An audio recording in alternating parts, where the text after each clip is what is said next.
Hello বন্ধুরা, divine soul 1111-এ তোমাদের স্বাগত জানাই। আজকে আমি দেখে নেব যারা কেরিয়ার নিয়ে খুব চিন্তা করছো যে আমি কেরিয়ারে সাকসেস পাবো কি না।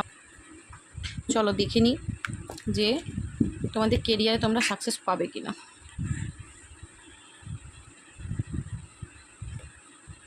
একদম অবশ্যই তোমরা কেরিয়ারে কিন্তু সাকসেস পাবে, এবং কার্ড কিন্তু বলেই দিচ্ছে যে খুব শিগগিরই তোমাদের লাইফে কিন্তু একটা ভালো অপরচুনিটি আসবে। যারা ধরো জব করো তারা বেটার কোনো জবের অপশান পেতে পারো।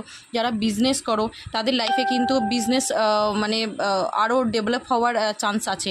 এবং কি 2024 এন্ড এবং 2025-এর শুরু থেকে মাঝামাঝির মধ্যে আমি কিন্তু দেখতে পাচ্ছি যে তোমাদের কেরিয়ারে কিন্তু একটা সাকসেস আছে। এবং আমি বলবো যে একটা ডিভাইন আশীর্বাদ কিন্তু তোমাদের ওপর থাকবে, এবং তোমরা যেই দিকে এগোতে চাইবে, বিজনেস হোক জব হোক, যেই দিকে এগোতে চাইবে সেই দিকে কিন্তু তোমাদের সাকসেস মিলবে।